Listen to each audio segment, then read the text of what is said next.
Hi friends, delicacies on the plate में आपका स्वागत है। क्रिसमस के मौके पर आज मैं बनाने जा रही हूँ fruit and nut plum cake. इस प्लम केक को बनाने में ड्राई फ्रूट्स को मैंने रम में सोक किया था। वैसे आप बिना रम के भी इस प्लम केक को बना सकते हैं। तो सबसे पहले मैंने यहाँ पर करीब 150 ml दूध ले लिया है। इसमें मैं डाल दूँगी 1 छोटा चम्मच विनेगर, जिससे कि इसका बटर मिल्क बन जाए।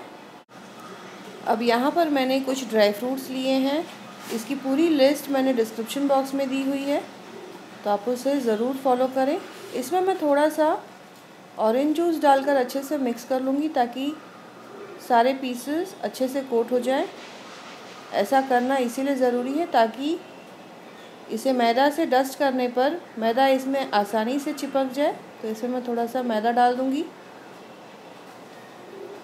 तो ऐसा करने से जब हम ये ड्राई फ्रूट्स केक में डालेंगे बेक करने के लिए, तो ये सतह में जमेंगे नहीं, पूरे केक में अच्छे से स्प्रेड हो जाएंगे।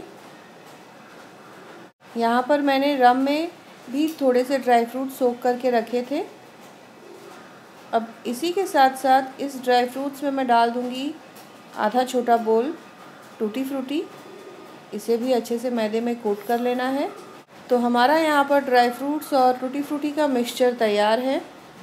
अब मैं केक बैटर बनाना शुरू करूँगी। तो यहाँ पर एक मिक्सिंग बोल में मैं डाल दूँगी करीब 150 ग्राम पिसी हुई चीनी, और इसी में 150 ग्राम बटर डालकर अच्छे से ब्लेंड कर लेना है, जब तक कि एकदम फ्लफ़ी ना हो जाए। ब्लेंड करने पर आप थोड़ी देर में देखेंगे कि इसका रंग हल्का पीला हो गया है। तो अब इसे करीब 2 से 2.5 मिनट के लिए ब्लेंड कर लें मीडियम स्पीड पर, ताकि चीनी और बटर अच्छे से मिक्स हो जाए।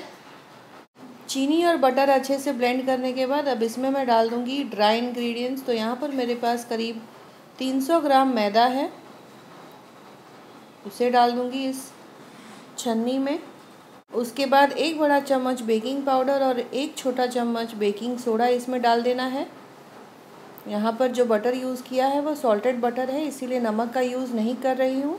अगर आप अनसॉल्टेड बटर यूज़ कर रहे हैं तो आधा छोटा चम्मच नमक डाल दें। यहाँ पर मैंने 1 छोटा चम्मच दालचीनी का पाउडर और आधा छोटा चम्मच जायफल का पाउडर डाल दिया है। तो इससे प्लम केक में बहुत अच्छा टेस्ट आएगा।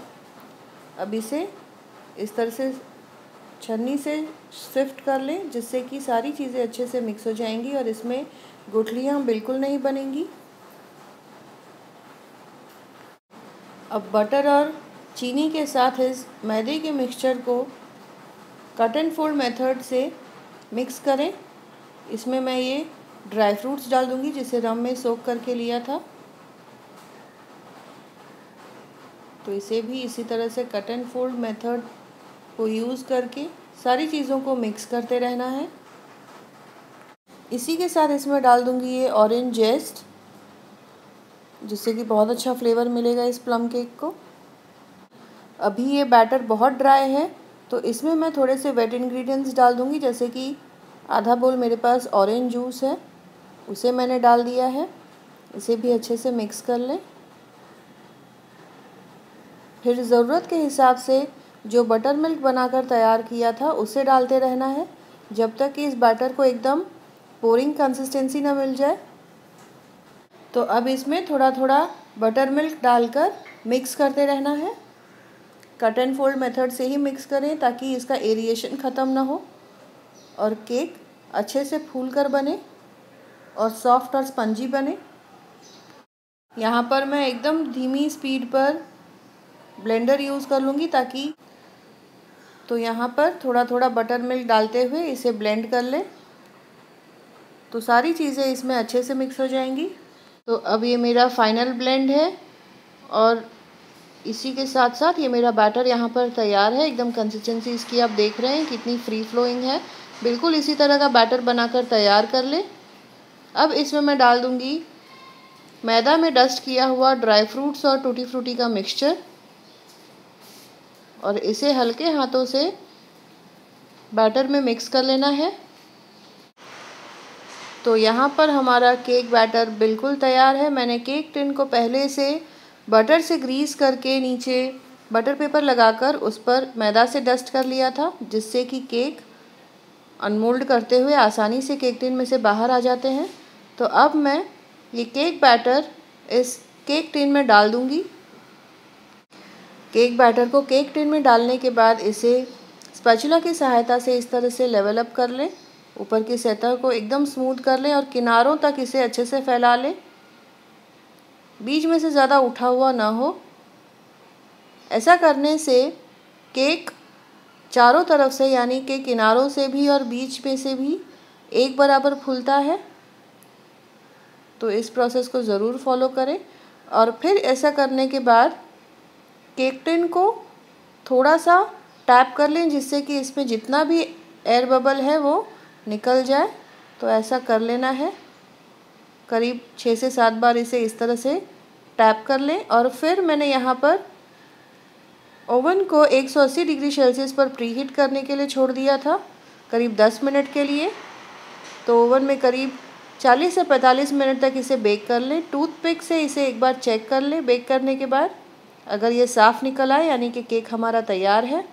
अब इसे पूरी तरह ठंडा होने के लिए छोड़ दूँगी। तो इसके लिए मैं एक बड़े भगोने से इसे ढक दूँगी ताकि ऊपर की सतह इसकी हार्ड ना हो। और फिर इसे एक दूसरे प्लेट में इस तरह से अनमोल्ड कर लेना है। तो पहले एक प्लेट में मैंने ले लिया, हल्का सा टैप कर लें। ये देखिए आसानी से ये केक बाहर आ गया है। अब ये बटर पेपर को निकाल लूँगी मैं। तो ये देखिए कितना स्पंजी बना है केक। इसके बाद इसे फिर से दूसरे प्लेट पर पलट लेना है। तो ये देखिए ये केक कितना स्पंजी बना है और कितना मॉइस्ट है।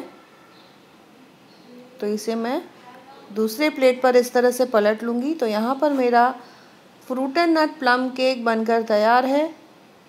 इस प्लम केक में मैंने ड्राई फ्रूट्स बहुत अच्छी मात्रा में डाले हैं। आप देख सकते हैं ऊपर की सतह पर भी ड्राई फ्रूट्स अच्छी मात्रा में दिख रहे हैं। तो इसका मतलब ये है कि ये सतह में बिल्कुल नहीं सेटल हुए हैं, नहीं जमे हैं। पूरे केक में अच्छी तरह ये फैल गए हैं। तो मैदे वाला जो स्टेप है उसे आप ज़रूर फॉलो करें। तो ये देखिए केक बनकर तैयार है। आप इसे क्रिसमस पार्टीज़ के लिए ज़रूर बनाएं। नॉर्मल भी इसे आप ऑरेंज जूस में ड्राई फ्रूट्स को सोक करके बना सकते हैं। तो अगर आपको मेरा ये वीडियो पसंद आया है तो लाइक शेयर और सब्सक्राइब ज़रूर करें। बेल बटन दबाना ना भूलें ताकि आपको आगे आने वाले सारे वीडियोज़ का अपडेट मिलता रहेगा।